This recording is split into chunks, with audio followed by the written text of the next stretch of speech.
Hola cher enthousiaste, petit intermède pré-épisode pour te raconter les changements de cette rentrée, que ce soit dans le taf ou concernant ce podcast. Déjà, niveau boulot, je quitte le salon de tatouage Le Cocon sur Toulouse dans lequel je bossais pour reprendre une activité plus light de tatoueuse en itinérance et ainsi avoir plus de temps pour mon activité de coach. Du coup, je ferai exclusivement des guests dans d'autres salons de tatouage et ça sera l'occasion pour moi de découvrir de nouveaux endroits et de venir te tatouer vers chez toi si le cœur t'en dit. D'ailleurs, si t'es intéressé par un tatouage, un coaching, un mix des deux ou une rando coaching, tu peux me contacter sur Insta à nadej.depriester pour qu'on puisse voir où et quand ça serait possible de caler ça. Maintenant, concernant le podcast en lui-même. Le mois d'août a été un peu poussif de mon côté, j'ai sorti que 2 épisodes au lieu de 4. Je sentais que j'avais pas vraiment enthousiasme à l'idée de le faire et du coup après quelques semaines de réflexion puis l'enregistrement de cet épisode avec Nico que tu vas écouter dans quelques minutes, j'ai décidé de changer la mission et la forme de ce podcast et de le renommer « Et si on s'aimait ». Petite parenthèse, lors de l'intro de l'épisode avec Nico, je parle encore de « Et si on kiffait », mais c'est juste que j'avais pas encore trouvé le nouveau nom. Pour cette rentrée, j'ai envie de parler d'amour. D'amour de soi, d'amour de l'autre, de relations, de couple. Ma mission actuelle, c'est d'expérimenter et de partager des moments d'amour et de présence, saupoudrés de poésie. Je le vis déjà dans mes différentes casquettes pro, que ce soit quand j'accompagne des personnes en coaching, mais aussi quand je tatoue, quand je masse ou que j'apprends aux gens à masser. Mais j'ai envie d'aller encore plus loin et que ma passion pour les mots et pour les échanges puisse te servir, même si on bosse pas ensemble sur un accompagnement en coaching ou un projet de tatouage.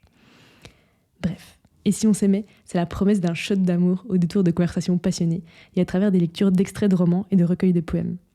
La forme change donc légèrement, et le rythme aussi, puisque j'ai décidé de ne pas reprendre un rythme régulier et hebdomadaire. J'ai envie que ce soit un format de l'envie, du désir, où je poste quand j'ai l'inspiration et pas sous la contrainte. Alors si toi aussi tu cherches à t'aimer entièrement et à aimer les autres sans barrière, tu es au bon endroit. Merci pour ta confiance et pour ton attention, et bienvenue sur cette nouvelle saison de « Et si on s'aimait ». Hola cher enthousiaste. Aujourd'hui, au micro de « Et si on kiffait », je reçois Nicolas Donzé, un artiste amoureux du beau et du vivant. Il exerce actuellement les métiers de musicien, sonothérapeute, kinésithérapeute et autres, et on s'est connus grâce à la musique quand on était en études de kiné. C'est aussi mon meilleur ami, celui qui connaît les coins les plus dark de mon âme, qui a été là dans les moments d'euphorie et de drame, pour sécher mes larmes. Je suis ultra enthousiaste de l'accueillir ici, et si c'est pas arrivé jusque-là, c'est parce qu'il a traversé un début d'année 2024 un peu chaud, du coup, merci de me faire ce privilège aujourd'hui.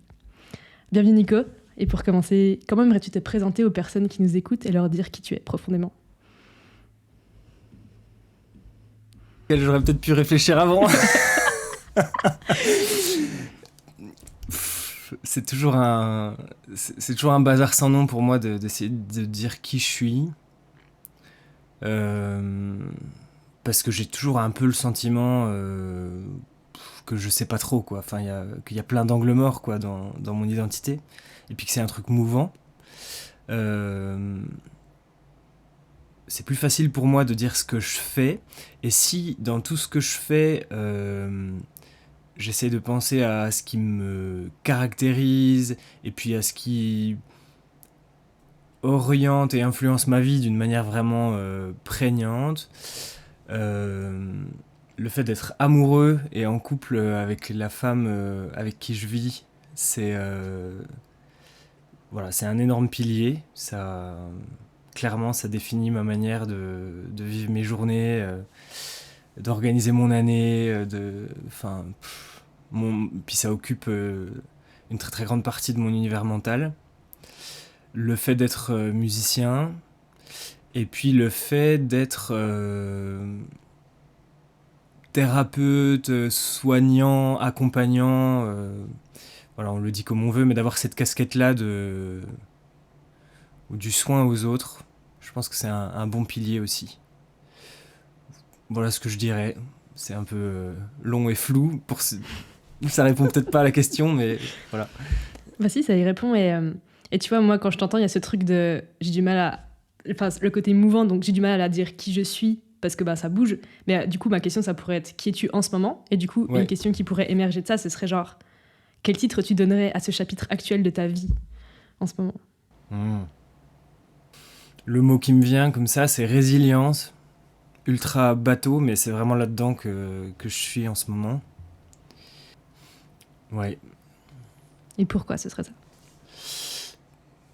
Pourquoi résilience ? À la fois parce que j'ai l'impression d'être dans un processus de guérison et parce que je suis dans une phase je suis toujours dans cette phase d'invention de ma vie professionnelle. Euh, et puis parce que j'ai le sentiment d'aller de mieux en mieux. Tu vois. Donc voilà, c'est un peu ça que résume le mot résilience pour moi. Trop bien. Et genre, elle commence quand cette phase? Et tu penses qu'elle va se terminer quand? Elle commence, elle commence le 16 janvier. Mm. Tu veux nous en parler? Ouais, bah le 16 janvier, mon amoureuse, elle a accouché d'un petit bébé né sans vie. Un petit garçon qu'on a prénommé Staël. Et bah voilà, c'est un tel cataclysme, ce moment, que tout le reste en découle, quoi. Même si ma transition professionnelle, je l'avais commencé avant, par exemple, et ben tout s'est un petit peu réorienté, réorganisé autour de ça. Même si notre couple était déjà là avant et qu'il était déjà parti pour durer, bah pareil, notre vie à deux, elle s'est remaniée. Tu vois, tout ce, enfin ouais, ça a été une explosion énorme, quoi. Et depuis, moi j'ai l'impression que j'en finis pas je sais pas comment dire, de fleurir autrement, tu vois, Mmh. si je devais donner une image. Et c'est quoi, là, les floraisons que tu es en train d'expérimenter ces derniers temps? Comment tu te vois fleurir? Ouais. Bon, je te l'ai dit comme ça vient, dans le désordre. Mmh. Tu vois, par exemple, le fait de sortir mon premier EP cette année, même si c'est pas du tout connecté a priori, parce que et en plus le processus était déjà un petit peu lancé avant la naissance de Staël, mais le fait de décider concrètement que maintenant c'est bon, ces morceaux-là ils sont finis, ils sortent, on y va. Euh, Ça a été, enfin voilà, tout ce qu'on a vécu en début d'année m'a aidé à faire ça, à prendre cette décision et puis à avoir de la légèreté par rapport à ça. Et le changement intérieur qui est à l'origine de ça, c'est vraiment un sentiment que, en fait, ça suffit. C'est assez bien. Mmh. C'est suffisant. Et j'ai pas besoin d'attendre que ce soit mieux, que ce soit encore plus parfait, que ce soit encore plus peaufiné. Voilà. Mmh. Ça fait sens. Est-ce qu'il y a d'autres moments et d'autres choses qui t'ont vu fleurir ces derniers temps? Ouais, bah dans la même veine, tu vois, euh, j'étais toujours, par rapport au fait de chanter pour des gens, et notamment pour des gens qui me le demandent, euh, j'étais toujours un peu dans cette expectative aussi de dire non mais attends, là je pourrais quand même encore prendre quelques cours, améliorer un peu ma voix, ma façon de chanter, ça pourrait être encore un peu mieux, j'aimerais bien attendre d'avoir la conjonction qui va faire que l'enregistrement sera beau, etc. Et bah pareil, dans la même foulée que la sortie de mon EP là, je me suis dit bah non, ça suffit, je vais chanter et ce sera comme ce sera. Tu vois, il y a une copine qui m'avait demandé de lui enregistrer une chanson que j'avais chantée un jour en bain sonore, et puis je le faisais pas, je procrastinais ce truc. Et puis pareil, bah là cette année, il y a eu un moment où je me suis dit mais pourquoi tu le fais pas Vas-y quoi. Voilà. Et puis au niveau pro, ça, ce qui a vraiment changé, c'est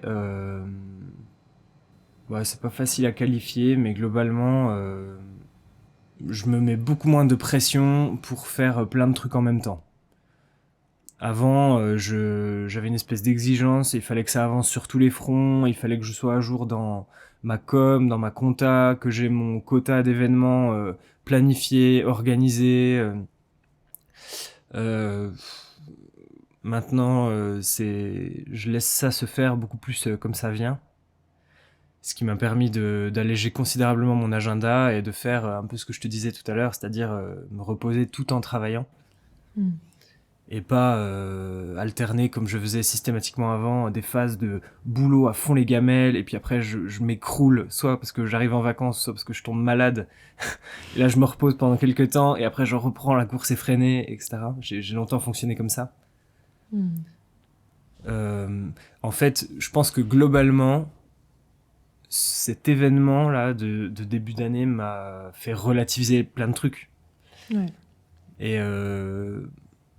Et voilà, des choses qui me paraissaient avant nécessaires, importantes, urgentes, me semblent maintenant beaucoup moins tout ça.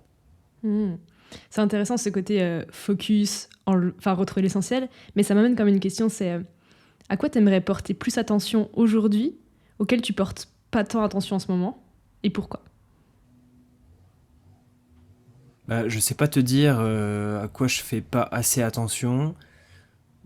Je peux te dire à quoi je consacre pas assez de temps à mon goût. Je sais pas si c'est la même chose. Ça marche, vas-y.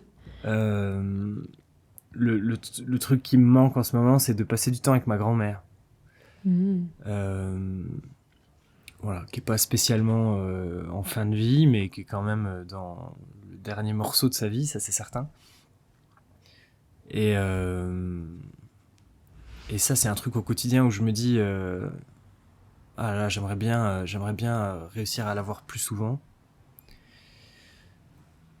Et pourquoi je le fais pas ou pas assez, je sais pas, j'imagine que je travaille encore trop.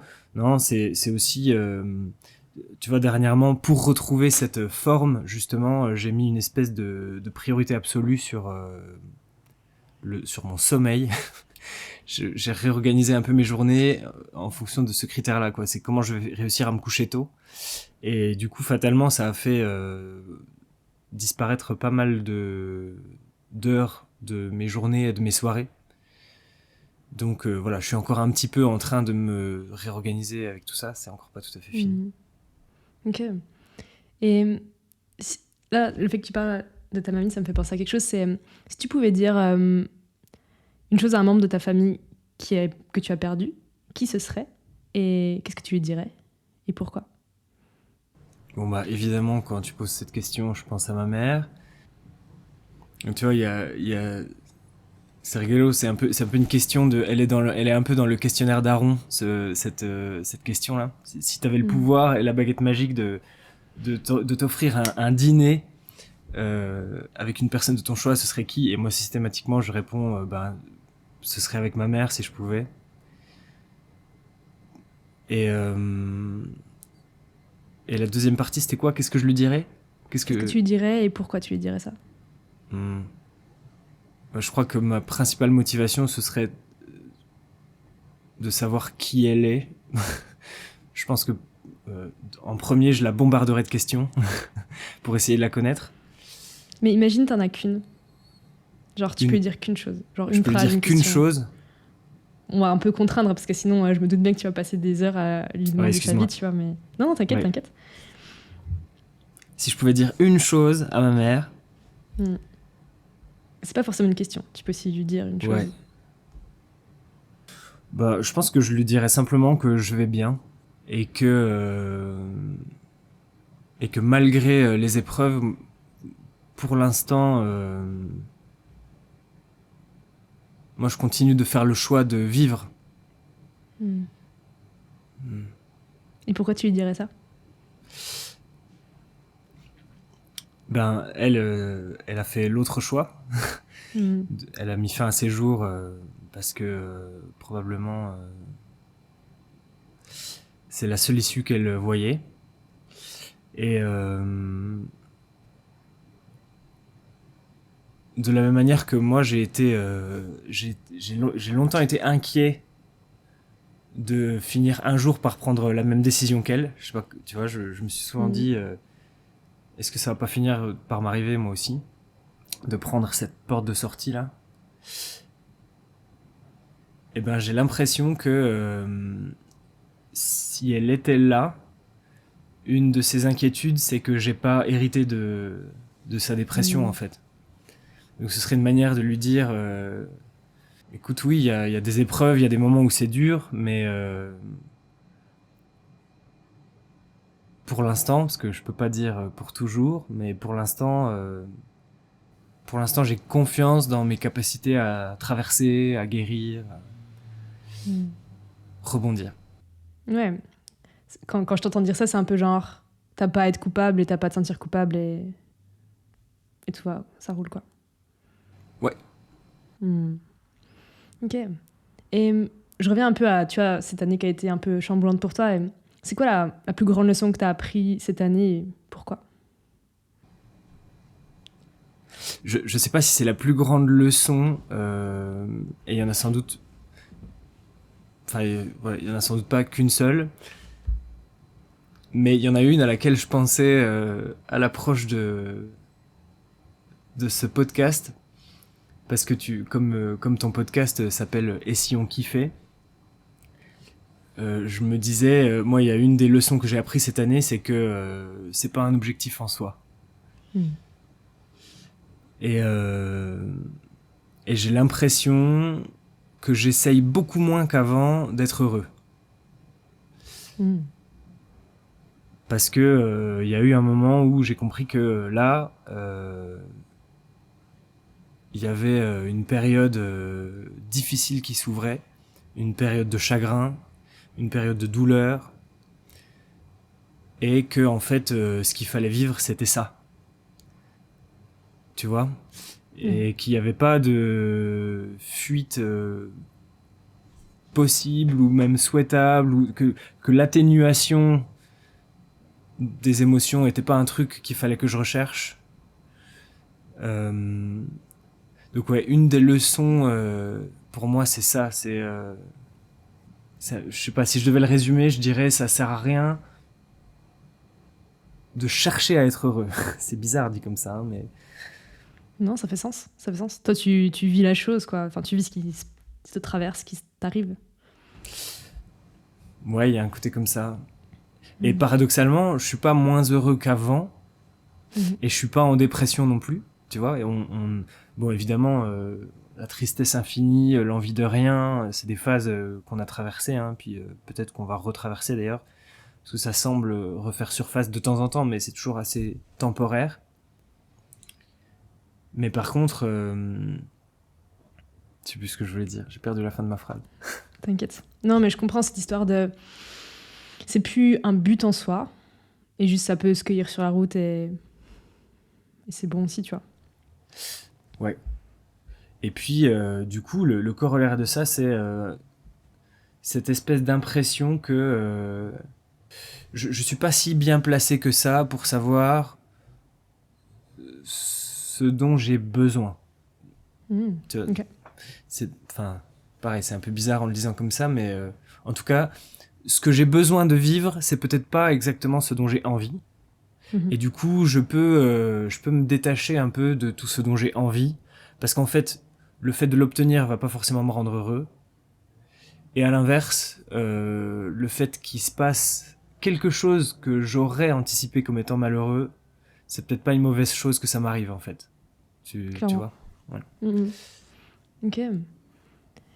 C'est marrant parce que du coup, toutes les questions des saisons d'avant où je demandais c'est quoi pour toi une vie kiffante, est-ce que tu kiffes ta vie actuellement, c'est quoi les moments charnières de ta vie dans ce chemin du kiff et tout, elles sont un peu obsolètes une fois cette phrase dite, tu vois. Et pour autant, j'ai quand même envie de te demander c'est quoi les moments charnières de ta vie tout court en fait. Qu'est-ce qui fait que t'es là aujourd'hui devant moi? Yes. Eh ben, y en a quelques-uns et c'est pas les plus heureux. Il y a le décès de ma mère quand j'avais même pas 2 ans. Ça, c'est...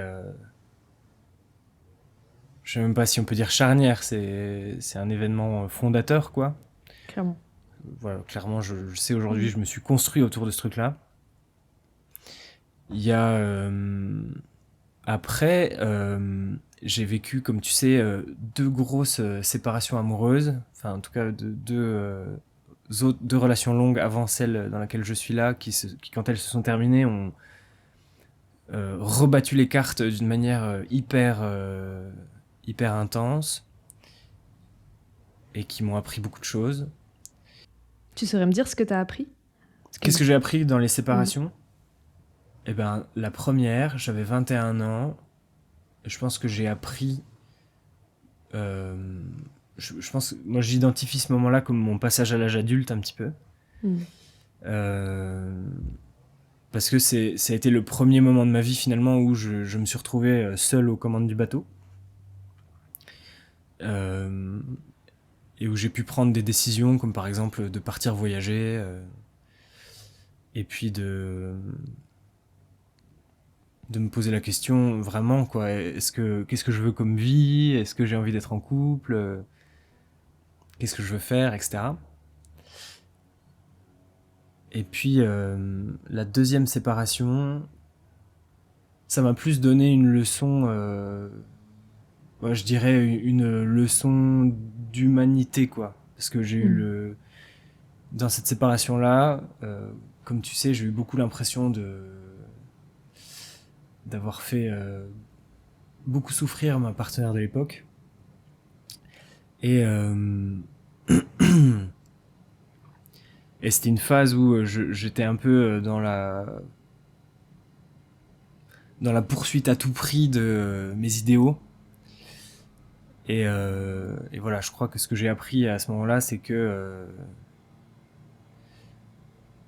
c'est pas forcément une bonne idée d'être intransigeant avec avec mes idéaux, avec mes envies, avec mes désirs. Ça rejoint un peu ce que je te disais tout à l'heure. C'est peut-être pas si important que ça d'obtenir ce que je veux, et en tout cas pas à tout prix, quoi. Ouais. Voilà, je dirais ça. Et c'est quoi les autres moments charnières de ta vie? Eh ben, je pense que le fait de devenir kiné, ça a été évidemment fondateur et super important. Ça a orienté ma vie professionnelle vers le soin.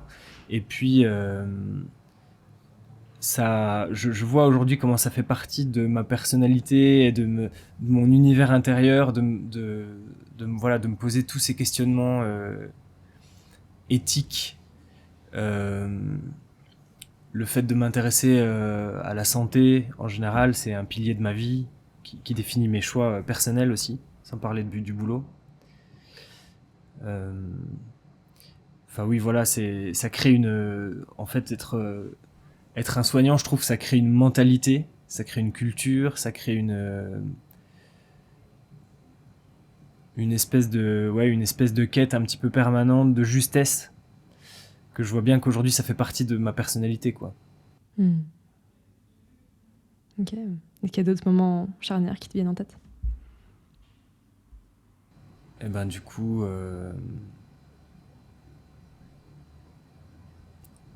je pense que la rencontre avec Louise, ma compagne actuelle,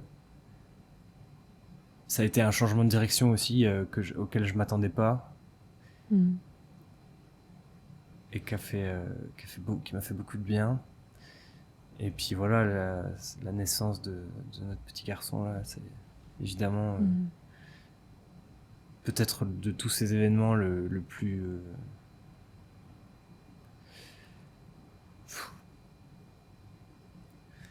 ébouriffant pour dire ça d'une manière décalée, tu vois. Parce que je sais même pas comment le qualifier, en fait.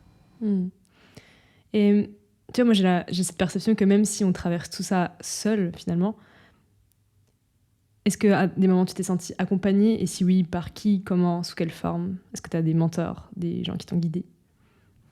Ouais, bien sûr. Moi, je crois qu'on n'est jamais vraiment tout seul. J'ai une méfiance quasi immédiate pour les gens qui disent qu'ils se sont fait tout seuls. C'est une affirmation à laquelle je crois jamais. Et du coup, pour moi, j'ai été justement, c'est un peu un leitmotiv aussi de ma vie, et un truc qui fait que j'ai souvent ressenti beaucoup de gratitude, c'est que dans toutes les épreuves que j'ai vécues, j'ai été super bien entouré, tu vois. Suite au décès de ma mère, quelques temps après, mon père, il a rencontré une nouvelle compagne et puis elle m'a élevé après comme si j'étais son fils quoi enfin jusqu'à ma majorité. Et bon autant ça a été source de complications quand j'étais ado, autant je vois bien aujourd'hui à quel point ça m'a soutenu et ça m'a empêché de partir en vrille, tu vois. J'ai pu croiser dans ma vie d'autres personnes qui avaient été orphelins très tôt et je vois aujourd'hui à quel point ça aurait pu mal tourner, quoi, tu vois. À quel point on a vite fait de tomber dans tout un tas de problèmes, tu vois, d'échecs scolaires, de drogue et autres. Moi, ça m'est pas arrivé, j'ai été protégé de tout ça et c'est grâce à cette présence, quoi. Elle a fait figure tutélaire. Après, quand j'ai vécu ma première grosse séparation amoureuse, là, qui a été pareil, un cataclysme dans ma vie, mais alors complètement disproportionné eu égard au fait que c'était une séparation amoureuse, mais parce que je pense qu'il y a à ce moment-là plein de choses qui se sont rejouées du deuil de la perte de ma mère. C'est le rapport aux femmes quand ta relation avec ta maman est placée sous le sceau du manque, forcément ça complique un peu le game. Et donc après cette époque-là, j'ai atterri chez mon oncle et ma tante qui m'ont hébergé pendant 1 an et qui m'ont accompagné à travers toute cette phase de séparation et qui ont pareil qui m'ont cocooné quoi. Et puis mon oncle à cette époque-là, il a pu endosser cette figure de mentor. En tout cas, c'est quelqu'un qui m'a servi d'exemple quoi, à qui j'ai vraiment voulu ressembler. Et après, je pense que mon mentor suivant, c'était toi. Ou en tout cas, mentor, je sais pas, ça me fait un peu bizarre comme mot parce qu'on on est amis quoi. Ça a été depuis le début une relation très horizontale quoi, d'égal à égal. Mais clairement, t'as été un pilier de ma vie pendant toutes ces années-là où on a bossé ensemble, où on se côtoyait énormément au quotidien. Ça a été super important pour moi. Et puis voilà, après la liste est longue. J'ai une marraine extraordinaire qui m'a accompagné à plein d'époques de ma vie. Elle avait été choisie comme marraine par ma mère et ma mère avait visé super juste parce que elle a joué ce rôle-là d'une manière complètement admirable, quoi. Voilà, qui je peux te citer comme ça à l'emporte-pièce. Ouais. Évidemment, Benja, que tu connais, mon autre meilleur pote avec qui on a traversé plein d'étapes aussi, et puis avec qui on chemine intérieurement presque tout le temps dans la même direction depuis une dizaine d'années, donc ça aussi c'est très précieux. Et en parlant de cheminement, du coup, ça m'amène à une question, c'est... moi, je connais ton chemin, je connais, tu vois, tous les petits tournants que tu as pris dans ta vie pro, mais comment tu vois ça, là, aujourd'hui, en tant qu'adulte, en tant que père? Tu vois, c'est quoi ton regard sur ton cheminement et qu'est-ce que tu pourrais extraire de ce chemin que tu pourrais confier aux gens qui nous écoutent? Tu parles du chemin pro, du coup? Alors, je pense plus à ça, mais si tu as envie de l'ouvrir à d'autres domaines, ça me va aussi. C'est quoi les petites pépites de sagesse dans ce cheminement qui seraient utiles aux gens qui nous écoutent? Prends le temps. Je sais que t'as pas envie de donner de conseils et j'ai pas envie que ce soit pris comme argent comptant. Tu vois, c'est pas genre parce que toi tu l'as vécu et expérimenté que tout le monde doit le vivre et expérimenter, mais par contre, qu'est-ce qui t'a traversé et qu'est-ce que tu ressors de ces quelques années de vie, tu vois, sur Terre?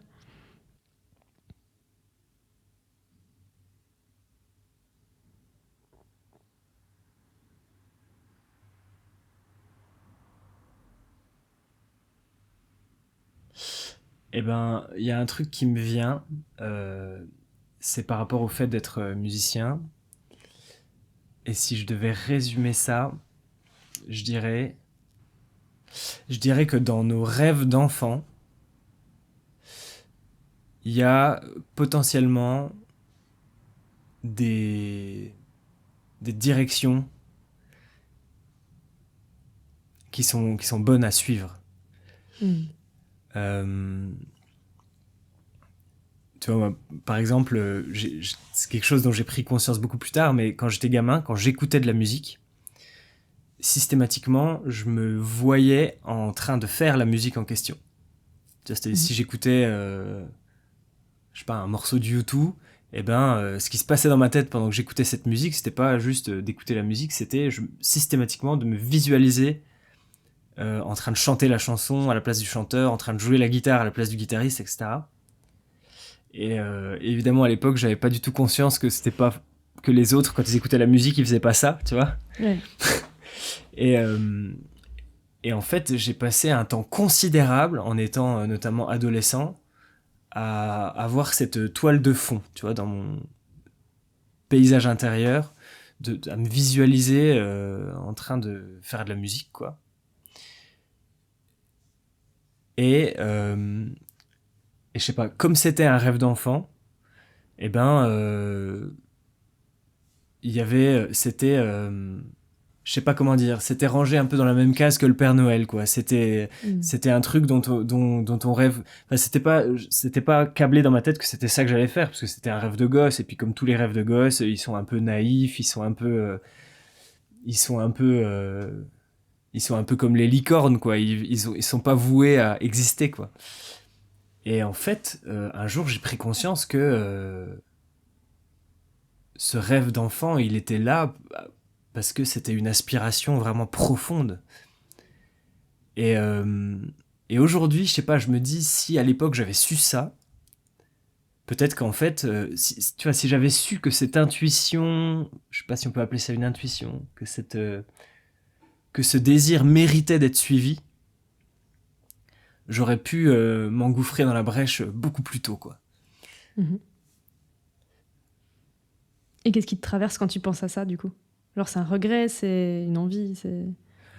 Ah ouais, alors pendant des années, j'ai eu des regrets par rapport à ça. Aujourd'hui, beaucoup moins. Je me dis, voilà, bon, quelque part, tout est parfait. J'avais aussi cette envie d'être thérapeute. Et voilà, on peut pas être sur tous les fronts. Et je suis très content d'avoir exploré ça en premier. Mais c'est plus, je me rends compte que je me suis un peu brimé, tu vois. Je comprends. Je me rends compte que je me suis un peu raconté l'histoire que... bah non, c'était pas pour moi.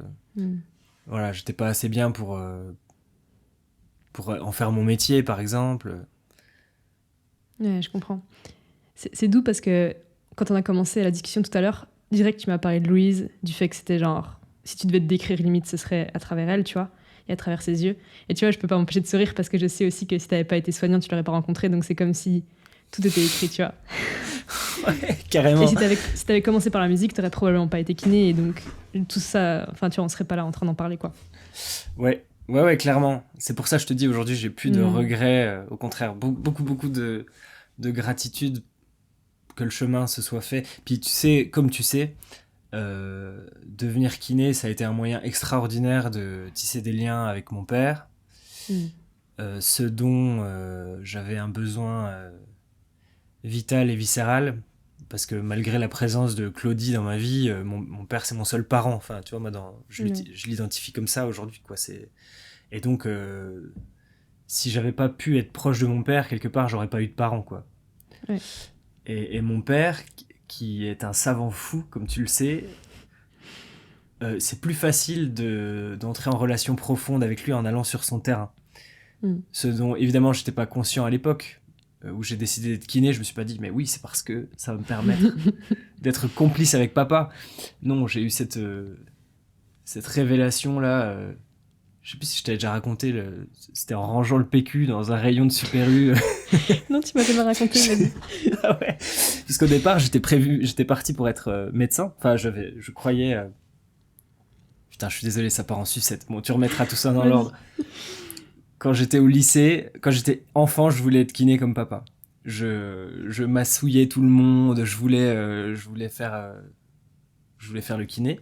Et puis quand j'ai été ado, j'ai eu une phase de non mais je vais quand même pas faire comme mon père. Donc étant quand même un peu passionné par le corps humain, je m'étais dit que je ferais médecine. Et quand je suis rentré à la fac de médecine après le bac, c'était pour faire médecine. Après, j'ai retapé ma première année, ça m'a fait réfléchir. J'ai causé avec des étudiants des années supérieures, j'ai causé avec mon médecin de l'époque, et je me suis rendu compte en fait non, j'avais envie d'être kiné. Et donc c'était un peu débile de pas faire kiné juste pour pas faire comme papa, alors que c'était ça que j'avais envie de faire. Et cette prise de conscience là, je l'ai eue pendant mon job d'été entre les 2 années là. Je faisais de la mise en rayon à Super U et littéralement ce matin-là j'étais en train de ranger le PQ dans les rayons et je te jure ça a été un moment eureka quoi. Je me suis arrêté comme ça et je me suis dit mais je vais faire kiné en fait, c'est ça que j'ai envie de faire. et, et par la suite ça m'a permis de rentrer dans toutes ces années de transmission avec mon père parce que lui il a inventé cette méthode, le massage neural qui m'a transmis ensuite et du coup il y a eu cette dimension d'héritage un petit peu que je suis super heureux d'avoir eu aujourd'hui parce que bah voilà, outre le fait que ça m'a fait du bien de marcher dans ses pas pendant quelques années, euh, je tu vois, tout ce qu'il a créé là, je me dis si je m'en étais pas emparé, ça se perdrait avec lui quoi. Bon, il a formé d'autres élèves depuis, donc c'est super. Il y a d'autres personnes qui vont pouvoir essaimer son truc, mais quand même, je suis super heureux d'en avoir hérité quoi. Ouais. C'est doux de t'entendre parler de ça parce que tu vois, je réalise à quel point, tu vois, je pratique plus le massage neural en tant que tel. Et pourtant, dans ma manière d'appréhender les choses, dans ma manière de tatouer, dans ma manière de former les gens au massage, bien sûr qu'il y a de ton père dedans, tu vois. Donc, il y a ce truc de même s'il ne te l'avait pas transmis à toi, il le transmet de facto à plein de gens et même ses patients, clients, tu vois. Enfin, je dirais ce truc de quand t'es massé comme ça, ben, ça s'imprègne dans ta chair aussi. Enfin, j'ai l'impression que son héritage, il est énorme, quoi. Ouais, bien sûr. Ouais, Mm. il est dans une démarche de transmission avec tout le monde. Mais tu dis même dans le tatou? Ben, j'ai une analyse métamérique des choses, tu vois, donc il y a ce truc de je sais où ça va faire mal, je sens que ça va faire mal, et du coup, je peux l'appréhender en amont, même avant de tatouer, je peux mettre les gens en garde, tu vois, genre, des fois, quand ils me disent est-ce que je vais avoir mal, je leur dis, bah, prends ta peau comme ça, pince-la, fais un gros pli de peau et dis-moi ce que tu ressens. Mais même à distance, tu vois, je leur dis, bah, t'hésites entre telle zone et telle zone, ok, vas-y, pince-toi et dis-moi c'est laquelle qui fait le plus mal. Et ça leur permet, tu vois, d'appréhender en amont ce qui va se passer, parce que c'est quand même très reproductible, je le sens, tu vois. Hmm. Ouais, Donc, tu vois, génial. même dans manière de tatouer, il est là, quoi. Hmm. Mm. Euh, Faudra qu'on lui dise un jour ça. Ouais, grave. Est-ce que toi, tu vois des liens entre ta pratique de soignant, de kiné, tes compétences et tes apprentissages dans ces métiers et ta manière d'appréhender l'art à travers la musique ou d'autres formes d'expression comme la photo? Tu vois, est-ce que tu fais des liens, en fait, genre conscients entre toutes ces pratiques? Ben ouais, enfin question tout à fait innocente, n'est-ce pas? Bah, comme tu sais, le lien il s'est créé, il a éclos à travers la sonothérapie. Enfin, voilà, c'est le premier truc qui me vient là quand je t'entends poser cette question. C'est le moment où les deux routes, où les deux fils se sont touchés. Euh, pour moi, ça a été ça. Parce que c'est vrai que pendant des années, j'étais kiné, j'étais musicien, c'était parallèle, ça se touchait pas, c'était même un peu concurrent dans ma vie. Mm. Et, euh, et ce moment où j'ai capté que je pouvais faire les deux en même temps, à nouveau un moment Yoda, un petit peu, un moment Eureka, l'impression d'une révélation. Donc je sais pas si ça répond à ta question, mais pour moi l'endroit où ça se rencontre, c'est là. Mhm.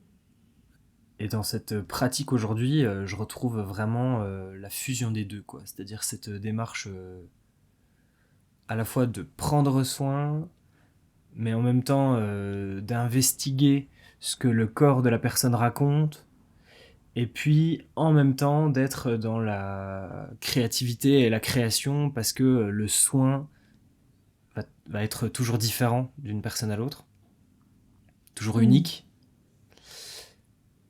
Voilà, je sais pas si ça répond à ta question. Si, carrément. Et tu vois, ça me fait sourire parce que je vois aussi à quel point ces derniers temps, je me détache des moyens. Tu vois, c'est genre un peu genre, ma Mm. mission, c'est d'accompagner les gens à s'aimer entièrement et à réussir à aimer les autres entièrement. Tu vois, c'est un peu ma mission méta, on va dire. Et genre, ça peut passer par tellement de formes. Et je vois bien que ces derniers temps, j'étais en mode, ouais, je préférais le faire que en coaching pour plein de raisons matérielles. Mais là, les dernières séances que je fais de tatouage ces derniers jours, je vois à quel point j'accompagne les gens dans cette mission d'une manière très forte aussi. Et c'est pas le même moyen, mais la fin, c'est exactement la même, tu vois. En Mhm. fait. Ouais, moi je suis à fond dans cette démarche aussi de décloisonner, notre, décloisonner les pratiques et puis de décloisonner notre mental, quoi. D'arrêter de se faire croire que les disciplines sont séparées, parce qu'en fait, évidemment qu'à l'intérieur de nous, dans le corps d'une personne qui a toutes ces différentes pratiques, c'est une seule chose, quoi. Ouais. Après, des fois, je triche un peu parce que je peux coacher en tatouant, coacher en massage. Enfin, tu vois, je veux dire, ok, des fois, je triche un peu, mais il y a ce truc aussi de me dire, selon les gens, s'ils sont kinesthésiques, dans le mot et tout. Tu vois, genre, j'ai des clients en tatouage, des fois, on passe 8 heures ensemble et on se parle 1 minute 30 sur 8 heures, tu vois. Parce que Mm. c'est pas le sujet, quoi. C'est Ouais. juste pas le sujet et on se dit beaucoup plus de choses avec nos mains. Et tu vois, là, les derniers jours, je sens à quel point ma manière dont je touche les gens quand je les tatoue, genre, je les masse, même si je bouge pas mes mains, tu vois. Genre, Mm. la simple manière de tendre la peau ou de, tu sais, de mettre du poids pour les calmer, je vois à quel point c'est aussi du massage et du toucher qui soigne, quoi. Ah, génial. Ouais. Mm. Ouais, du toucher qui soigne. Et d'ailleurs, pour toucher quelqu'un, il n'y a même pas besoin de le toucher, quoi.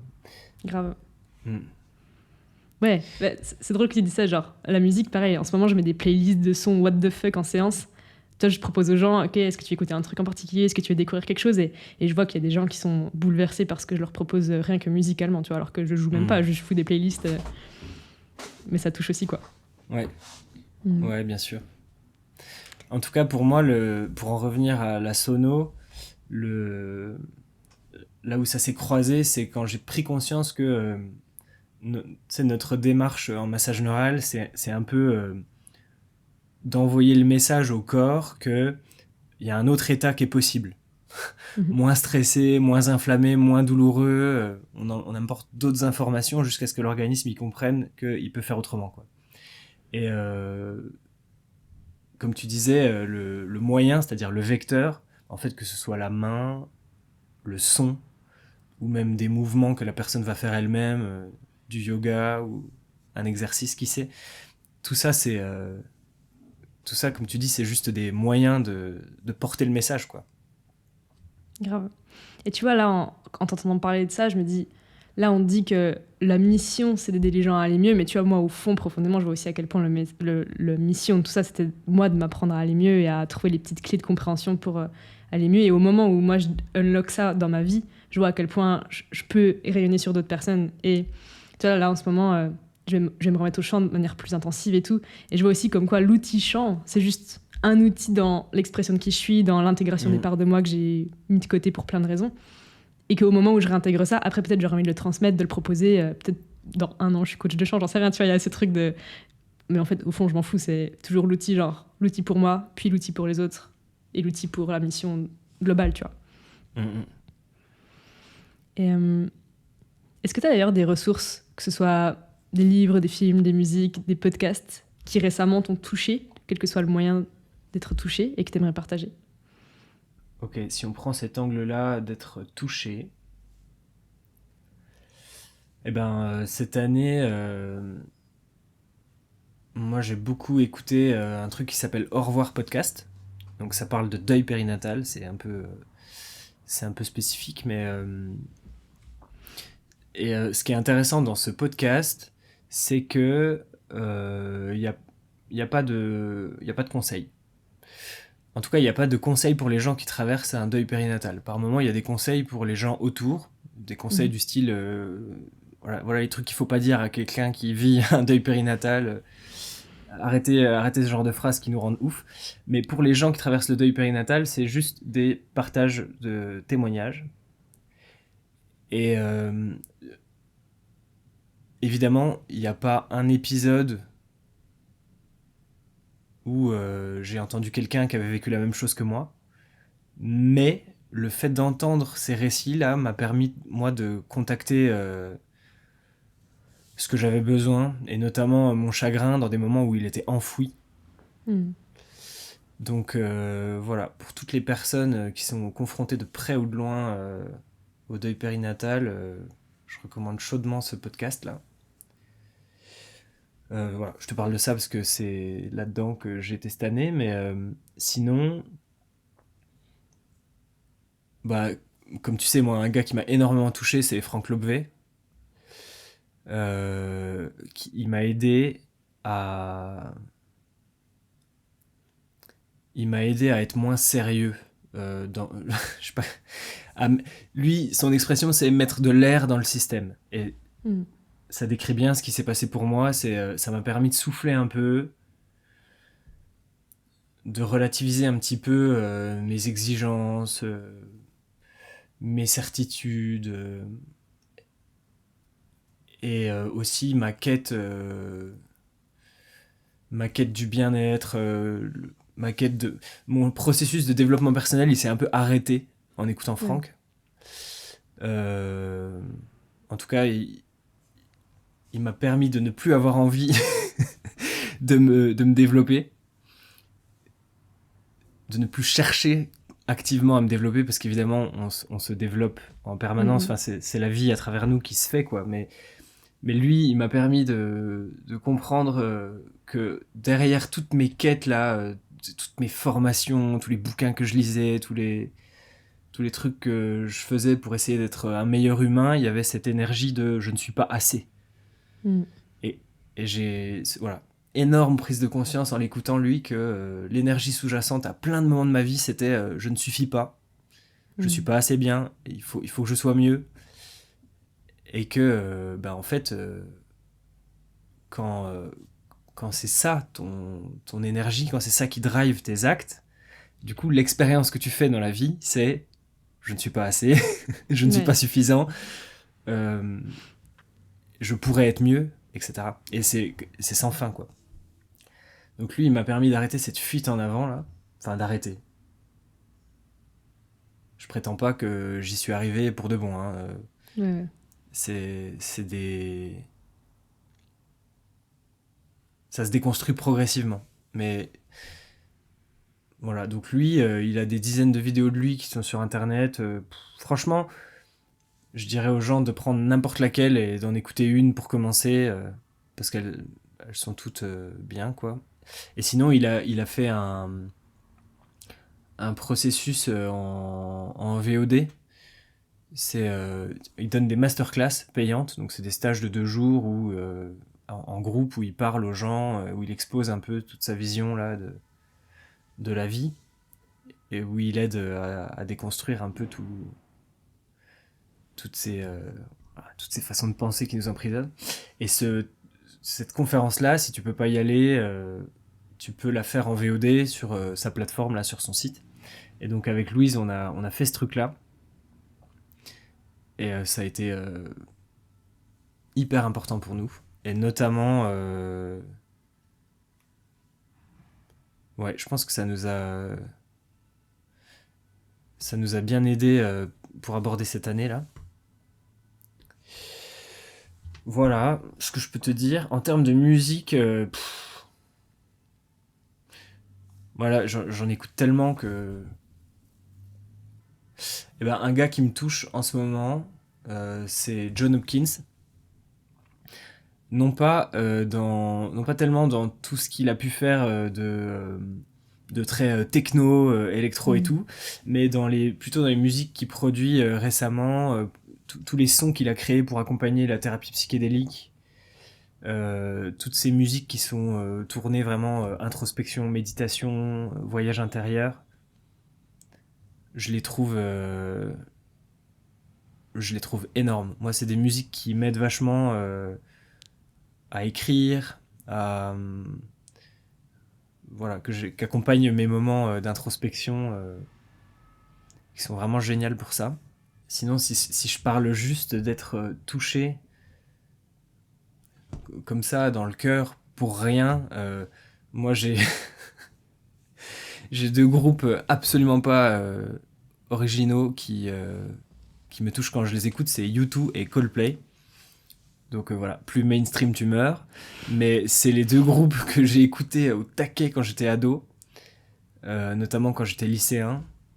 Et voilà, du coup, de manière totalement décorrélée de la qualité de leur musique, maintenant c'est devenu une telle Madeleine de Proust pour moi que voilà, quand je les écoute, je repasse régulièrement par des phases où je les écoute et ça me fait toujours du bien. Mm. Donc ouais, je dirais, mais bon, ça, tout le monde le sait, quoi. La musique qu'on a écoutée quand on était ado, c'est irremplaçable, c'est impérissable, quoi. Et sinon, ouais, artistiquement, une artiste qui m'a vachement touché dernièrement, et notamment cette année, c'est Marie Boine. Euh,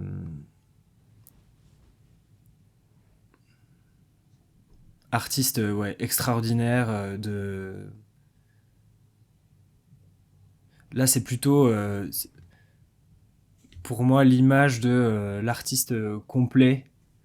Je me dis, si j'étais un musicien accompli, c'est... J'aimerais bien lui ressembler à elle, quoi. Mm. Parce que elle est d'une honnêteté et d'une sincérité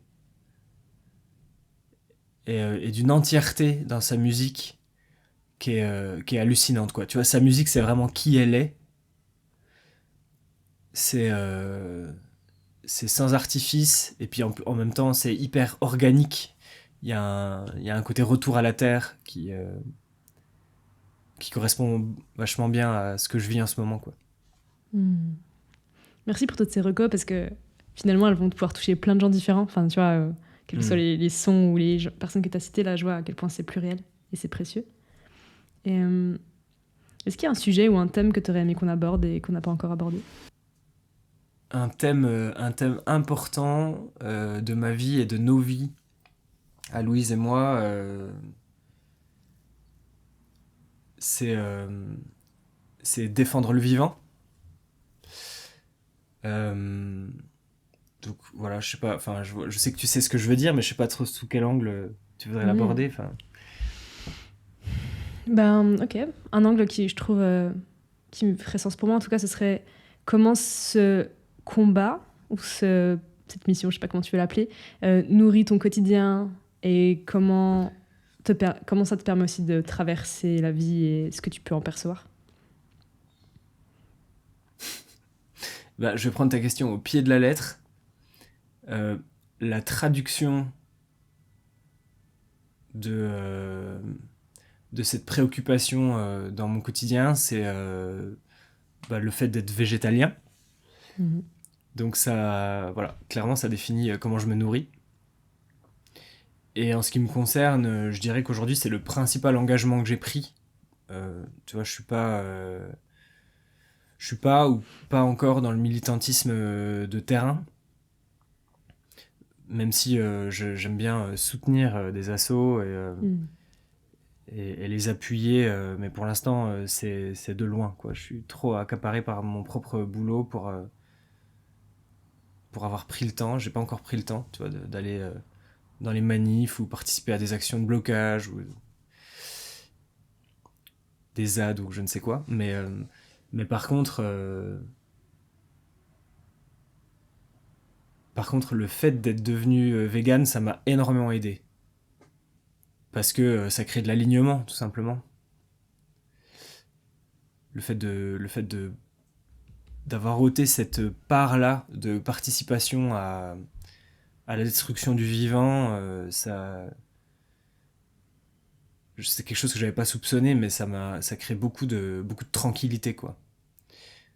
Tu vois, par exemple, j'ai découvert que aujourd'hui, je suis capable de regarder les vidéos d'L214 qui sont ultra trash.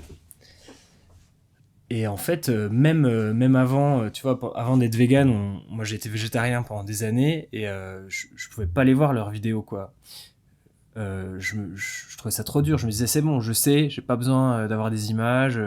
Du coup, je sais qu'ils existent, je suis content qu'ils fassent ce qu'ils font, mais moi, je veux pas regarder. Et récemment, j'en ai revu passer là, et je me suis dit, ah, mais vas-y, regarde, ça fait longtemps que t'as pas regardé ce qu'ils font et tout. Et bah, c'est pas moins douloureux qu'avant de voir leurs vidéos, mais par contre, je peux aujourd'hui les regarder en restant debout, tu vois ce que je veux dire ? Ouais. Parce qu'il y a ce truc de, ok, c'est horrible, mais je peux dire, je refuse de participer à ça. Et je peux le dire parce que le fait d'être entré dans ce type d'alimentation, ça crée de la cohérence, quoi. Clairement. Et du coup, tu vois, c'est quelque chose que j'aurais pas soupçonné. Quand on a commencé à le faire avec Louise, c'était... le moteur, c'était plutôt le dégoût, la colère. Et en fait, le résultat, moi, ça me rend vachement heureux aujourd'hui, quoi. Trop bien. Merci d'avoir amené ce sujet parce que c'est vrai qu'on n'a pas spécialement parlé du vivant jusque-là et pourtant je sais que c'est un des piliers de toi et de ta vie et de votre vie avec Louise, quoi. Et juste pour anecdote, Louise, son petit blast c'est Marcel Panter, donc si vous kiffez les peintures engagées, allez voir ce qu'elle fait.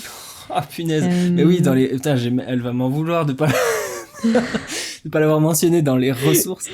Mais bon, c'est tellement une partie de ma vie que 30 secondes de podcast, Nico, t'inquiète, je crois qu'elle sait que tu l'aimes et qu'elle fait partie de ta vie. En fait, tu peux pas citer en dehors de toi ce qui est déjà en toi, tu vois, il y a un truc de... C'est exactement ça, ouais.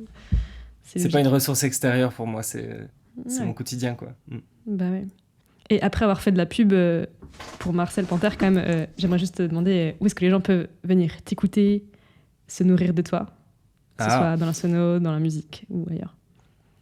Eh ben, ma musique, elle est publiée sous le blaze de Ocean Cola, donc Ocean comme océan et Cola avec un K, comme la noix de cola. Donc c'est sur toutes les plateformes de streaming qui existent, y compris celles dont je ne connais pas le nom, puisque ma musique, elle est publiée par un label qui s'appelle Les Disques du Crochet, un petit label byzantin qui s'est chargé d'envoyer tout ça sur toutes les plateformes qui existent. Donc pour l'instant, j'ai juste un EP qui est dehors, mais j'ai bien l'intention de continuer. Et puis sinon, la sonothérapie, je l'exerce à côté de Besançon, en Franche-Comté. J'ai un cabinet qui est à Saint-Vith pour les soins individuels, en duo ou en famille, enfin voilà, en petit groupe restreint. Et après, je fais des séances en groupe un peu partout dans la région, voilà, au gré des événements. Trop bien. Et si les personnes là qui nous écoutent devaient repartir avec une seule pépite de tout notre échange, qu'est-ce que tu aimerais leur rappeler ou leur dire de nouveau ? Oh, wow. Alors peut-être simplement partager une prise de conscience que j'ai eue récemment et qui moi m'a fait beaucoup de bien. J'ai réussi à mettre des mots sur un truc que je vis dans ma pratique de la méditation. C'est le fait, c'est tout simple, hein, ils vont être super déçus. L'anti-révolution, quoi. Je vais dire un truc du style le cheval blanc d'Henri IV est blanc, quoi. Mais c'est que j'ai pris conscience récemment que la paix intérieure, qui est un peu le Graal, en tout cas le truc que je cherche à faire advenir à la fois dans ma pratique de la méditation et dans ma pratique de la sonothérapie pour les gens, le sentiment de paix intérieure, c'est pas ce qu'on croit. C'est pas quand il se passe plus rien, c'est pas quand on a réussi à faire le vide, et c'est certainement pas quand tout est comme on veut et quand tout est confortable. C'est simplement quand on a décidé d'arrêter de se bagarrer. Et c'est cet état d'être où tu es capable de te dire, quel que soit ce qui va survenir, je vais rester là. Hmm. Et quand je prononce cette phrase, j'ai une image, je pense à Gandalf dans le Seigneur des Anneaux. À un moment donné, c'est à la grosse baston finale, là, ils sont derrière les portes de Minas Tirith, et il est là sur son cheval blanc, et il dit aux soldats, quel que soit ce qui va franchir cette porte, quand elle tombera, vous tiendrez vos positions. Et là, les portes s'ouvrent, et il y a une armée de trolls horribles en armure qui arrivent pour les massacrer. Et ils sont genre avec des grands yeux comme ça. Est-ce qu'on va vraiment rester debout? Donc c'est marrant parce qu'en ce moment, mes séances de médite, je les aborde comme ça, ce qui me permet de les aborder de manière ludique. Je m'assois sur mon zafou et je me dis, vas-y, quelle que soit l'instabilité de mon mental, quelles que soient les pensées envahissantes qui vont arriver, quelles que soient les douleurs dans mon corps, quelles que soient les émotions reloues que j'ai à vivre en ce moment, quels que soient les bruits chiants qui vont me déranger, enfin tu vois, tout ce qui peut te distraire de cette attention offerte à l'instant présent, quel que soit ce qui va arriver, je vais rester là et je vais pas bouger. Et c'est bizarre parce que du coup, c'est pas un état de béatitude. Tu vois, c'est pas la paix intérieure où toutes les tensions sont résolues, pas du tout. Mais c'est précisément de cet état-là qui est un peu tendu que la paix survient. Pour moi. C'est drôle que t'amènes ça comme le cheval blanc dans Reagan. Enfin, genre, pour moi, c'est genre tellement pas acquis. Enfin, peut-être dans ton niveau de conscience, c'est genre normal et tout le monde est au courant, mais genre vraiment, je pense que la grande majorité des gens qui font de la méditation ne sont pas du tout au courant de ce que tu viens de dire, en vrai. Ah, bah écoute, j'en sais rien, mais là où j'ai l'impression d'enfoncer une porte ouverte, c'est quand je te dis, en fait, la paix, c'est quand il n'y a plus de guerre. Tu vois, c'est une putain de la palissade, quoi. C'est la paix, c'est quand on arrête de se bagarrer. C'est quand on arrête de vouloir se sentir autrement que comment on se sent, de vouloir penser autrement que comment on pense, de vouloir être mieux que ce qu'on est. Enfin, toutes ces variantes de la paix, c'est quand on arrête de se battre. Quand ça m'est venu à la tête, je me suis dit, putain, mais tu parles d'une révélation. Ouais, mais tu vois, dans la phrase « la paix, c'est quand il n'y a plus de guerre », du coup, il y a pas mal de gens qui pensent que plus de guerre égale le calme et le vide, tu vois. Alors qu'en fait, comme tu dis, c'est pas ça le propos, mais je pense que la simple phrase « la paix, c'est quand il n'y a plus de guerre », ça paume déjà les 3/4 de la salle, tu vois. En vrai. Donc merci pour ce petit reminder plutôt précieux, je pense. Bah écoute, voilà, c'est là que j'en suis. Et pour finir, j'aimerais te demander, pendant notre échange, là, quand est-ce que tu t'es senti le plus connecté à moi? Quand est-ce que tu as senti qu'on était connectés? En vrai, il y a eu plein de moments parce que quasiment tous les sujets qu'on a abordés, avant de commencer à les raconter, il y a ce je sais que tu sais qui est là, qui est le signe de notre intimité. Donc, c'est drôle que tu dises ça parce qu'il y a des moments où j'étais pas au courant. Vraiment, il y a des choses que tu m'as dites que je savais pas et pas que l'histoire du PQ. Ah ouais. Enfin, tu vois, il y a vraiment des bouts de toi que j'ai découvert dans cette discussion et genre du coup j'ai beaucoup de gratitude pour ça. C'est genre l'intention pour moi, c'est de faire connaître tes pensées au monde, tu vois. Donc en ayant cette intention, au final, j'apprends de toi aussi, tu vois. Donc c'était pas du tout un truc où je savais déjà tout, en vrai. Ouais, ok, j'entends. Bah, pourtant, voilà, les grandes étapes de ma vie, je sais que enfin, voilà, je te les avais déjà racontées. Et puis surtout, il y en a un paquet qu'on a vécu ensemble. Et peut-être, oui, alors peut-être s'il fallait élire un moment où c'est le plus fort, c'est quand je pense à toutes ces étapes où qu'on a vécu les deux, quoi. Et ça me touche. Le vécu partagé. Ouais. Trop bien, Nico. Merci pour ce moment. C'était précieux. Ouais. Et je pense que, tu vois, je suis contente d'avoir un petit peu modifié le format, d'être un peu plus flex sur les questions, parce que je vois aussi que la richesse, elle se cache là-dedans, dans la flexibilité, dans ce truc de on accueille ce qui arrive, tu vois. Ouais. Et je te dis à très vite. Et pour les personnes qui nous écoutent, n'hésitez pas à partager. Le bouche à oreille, c'est vraiment le levier qui permet à ce podcast de se faire connaître. Et du coup, je vous dis à très vite.